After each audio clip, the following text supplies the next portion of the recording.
ఏ పేరెంట్కైనా వాళ్ళ పిల్లలు క్యాన్సర్ వచ్చిందని తెలియగానే వాళ్ళ ప్రపంచం మొత్తం ఆగిపోతుందండి. పిల్లలు ట్రీట్మెంట్ తట్టుకోగలుగుతారా, క్యూర్ అవుతుందా, అలాంటి క్వశ్చన్స్ బోల్డ్ ఉంటాయి వాళ్ళ మైండ్లో. అలాంటి వాళ్ళ కోసమే ఈ వీడియో.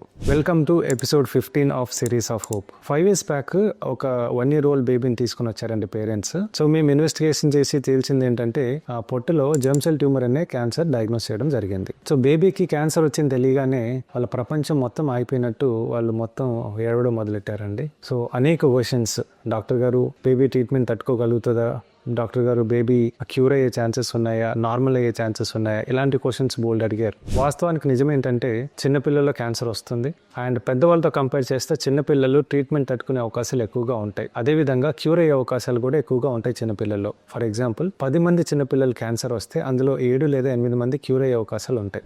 సో ఈ బేబీ కూడా మేము కీమోథెరపీతో పాటు సర్జరీ చేయడం జరిగింది. ఆ విధంగా మేము కంప్లీట్గా క్యూర్ చేయగలిగాం. ఇప్పుడు ఆల్మోస్ట్ 6 years అవుతూ ఉంటాయంటే బేబీకి. చక్కగా స్కూల్కి వెళ్తుంది, మిగతా పిల్లలతో కలిసి ఆడుకుంటుంది, తన నార్మల్ లైఫ్ లీడ్ చేస్తుంది. నేను చెప్పేది ఏంటంటే చిన్నపిల్లల్లో కూడా క్యాన్సర్ వచ్చే అవకాశాలు ఉంటాయి. క్యాన్సర్ వచ్చినంత మాత్రాన పేరెంట్స్ హోప్ వదులుకోకుండా ధైర్యంగా వాళ్ళని ట్రీట్మెంట్ చేయించినట్టయితే క్యూర్ అయ్యే అవకాశాలు ఎక్కువగా ఉంటాయి.